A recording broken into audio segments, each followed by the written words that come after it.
Hi everyone, this is Tom Terms with the FujiNet project, and this is a quick video showing how we're going to take and assemble some source code for an existing game, in this case, Tom Hudson's excellent Tempest clone called Livewire, directly from its original source code to a form that we can take and load and play using the Atari macro assembler and a FujiNet.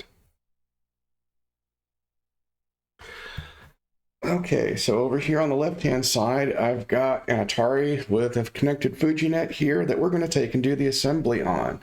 And on the right-hand side, we're going to be taking, and while the assembly is going on, we'll be playing the game here. We'll start by basically going over to apps.irata.online. You go into the Atari 8-bit folder, you'll see that there's a new folder down here at the bottom called source code, and I'm hoping very much here that this will become a repository of source code that you can take and build and copy to your own machine to take and see how things are put together, and assemble your own copies to see how the process is actually done. This particular disk is a complete disk containing both the macro assembler and the source code ready to build, but we need to do one more thing here, and we need to actually take and go to our SD card and make a place where we're going to put our assembled output. And we'll take and make one called Livewire Assemble ATR, and we'll put it right here in slot 2. So with that, we've got Livewire Assemble ready to go.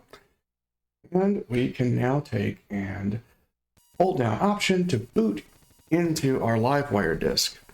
Again, this is entirely self-contained. It's a DOS 2.0 disk with the macro assembler, the Emedit text editor, and the Livewire source code ready to go.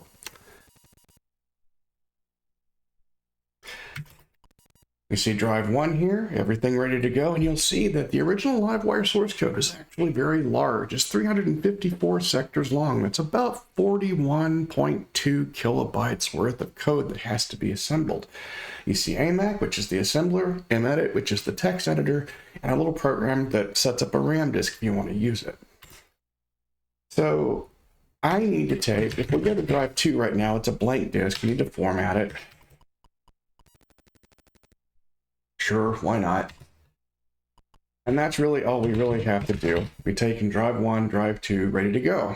Okay, well, how do we take and assemble this? Well, we need to go into AMAC.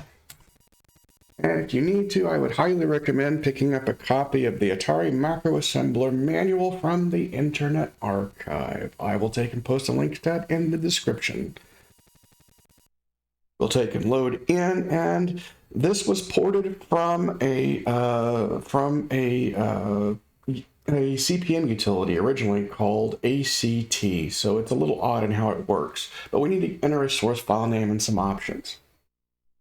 So our source code comes from drive 1, Livewire.asm, but we also need to specify what we're going to output to, and for that we use H. It's H because this assembler originally under CPM output hex files, but we need to say this to say what object file we want to output to.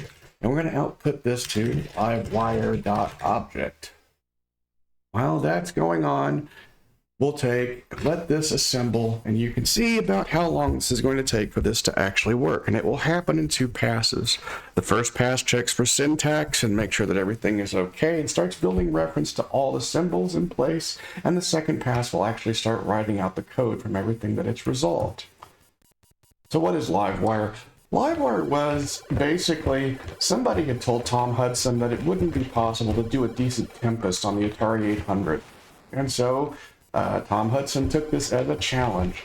At the time, he was working at the excellent Analog magazine, and over the course of his tenure at Analog magazine, he would write a whole series of games with source code showing graphics techniques and how to do a lot of different wonderful things on the Atari 8-bit machine. But as you can see right here, this is actually a pretty decent little Tempest clone. It works really well. I mean, he did an absolutely fantastic job, and it supports multiple control mechanisms, including joystick and paddle. So it plays really well with the paddle here. I'm using a joystick, but it does play really well with the paddle.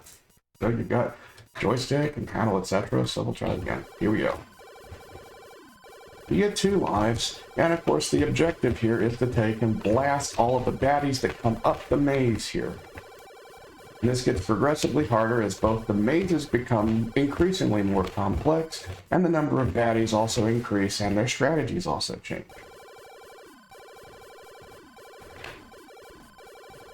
We can see that we've gone into stage 2, pass 2 of the assembler here, and it's now writing out the assembled file. And if you listen close enough, you should be hearing writes to the disk. And yeah, it's literally writing things out to the disk drive here.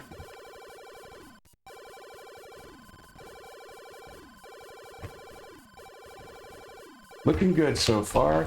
It plays really well. I mean, he did an absolutely fantastic job with this, I think. We should almost be done. But you can see, even with this small program, the total size of this particular program is about 36 sectors, which is, you know, shy of 4K or so. So it's a very small game. But even this very small game takes up A, a lot of source code space on the disk, and B, it takes quite a long time to assemble on the native hardware. But that's just how things were back in the day. You know, all in all, pretty good. And we're done. So I'll take and finish up my little game here. Yeah.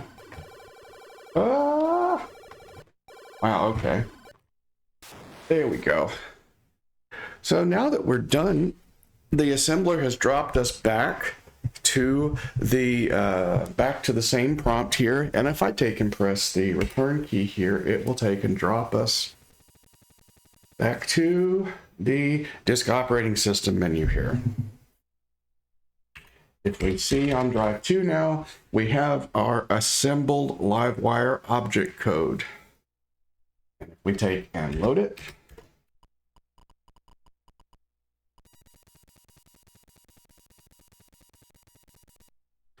there she is right there, ready to go. And you can see it works just fine. Yay! Looking good. What do you say?